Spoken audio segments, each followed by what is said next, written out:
How's it going all? So I had a couple viewers asking me for an in-depth video on CDs versus Treasury bills.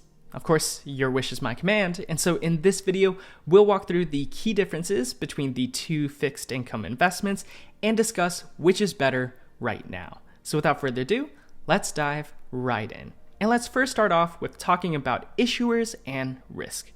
CDs are certificates of deposits typically issued by credit unions and banks.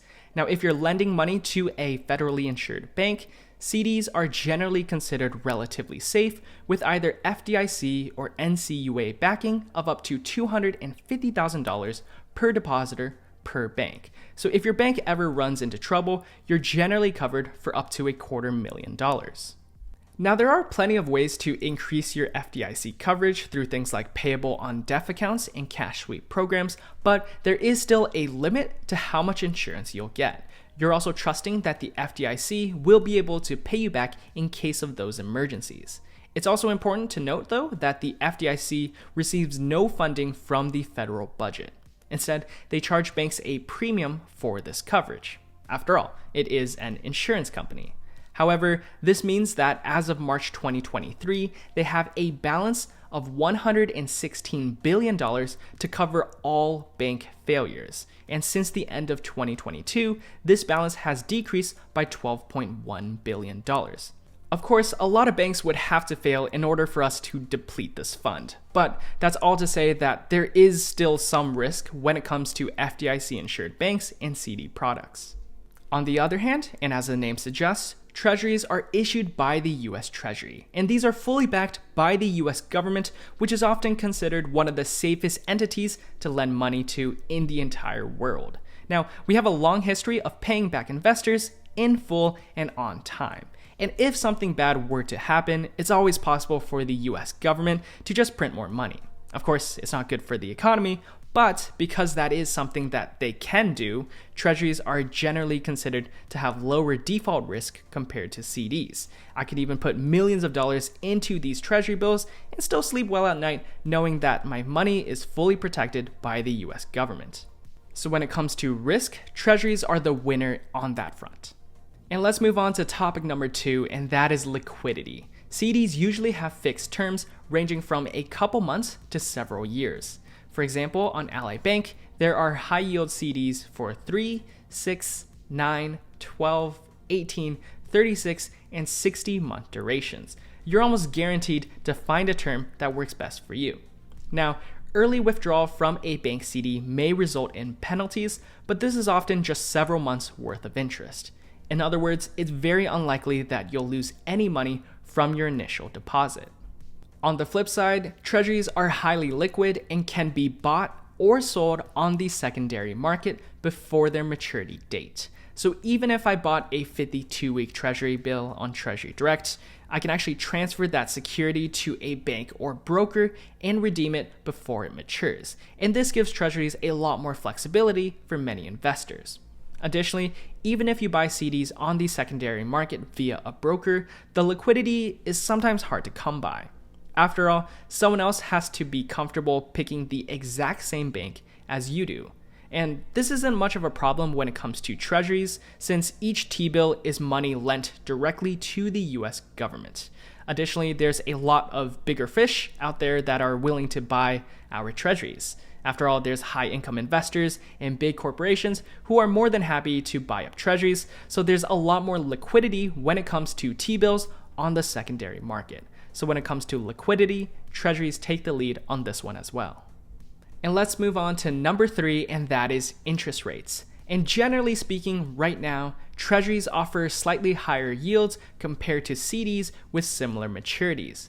And for example, on Treasury Direct, the last 4-week T-bill was offering 5.19% APY. Locking up your money for 4 weeks is pretty similar to a high-yield savings account, and one of the best ones already is Wealthfront.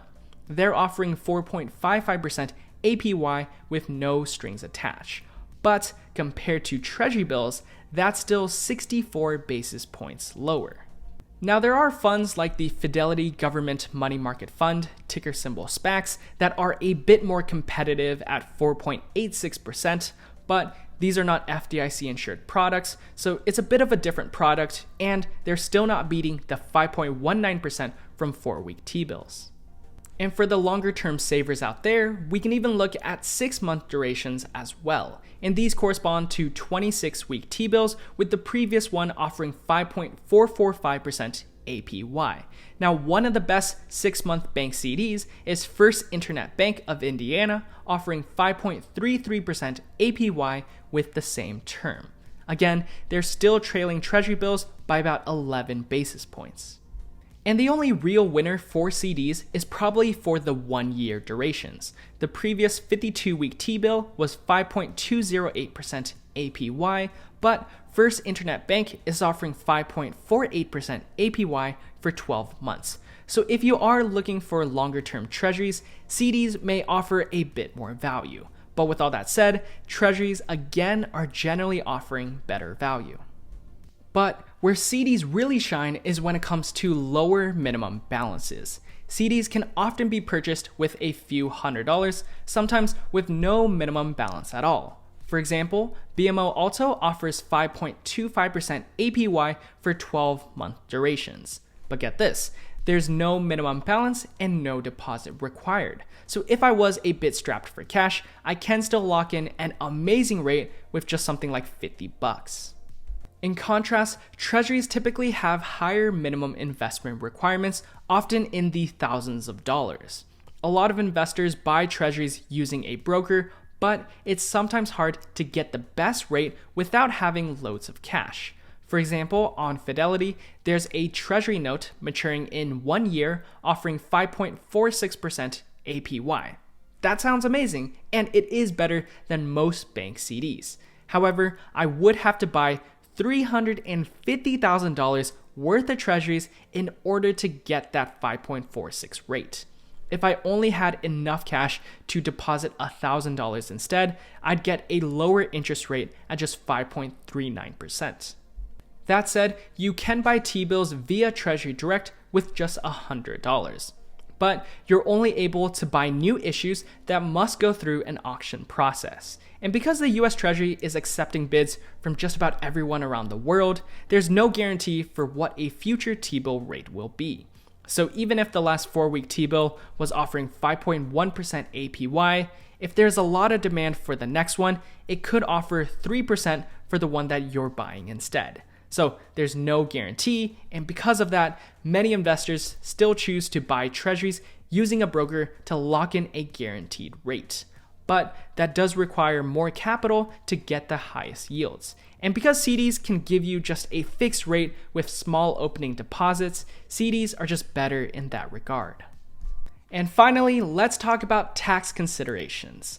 When it comes to taxes, the interest earned from CDs and treasuries is subject to federal income tax.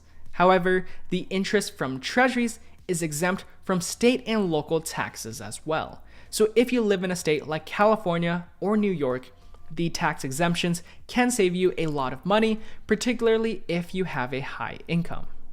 In contrast, the interest from CDs may be subject to state and local taxes depending on your residence. So generally speaking, a 5% T-bill will offer more value than a 5% CD when you take into account the tax savings.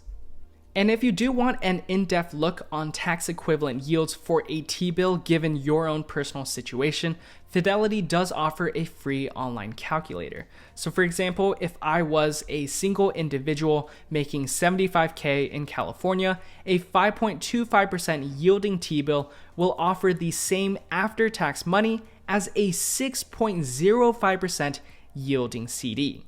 It's really hard to come by a 6% yielding CD, so treasury bills would be significantly better in this situation.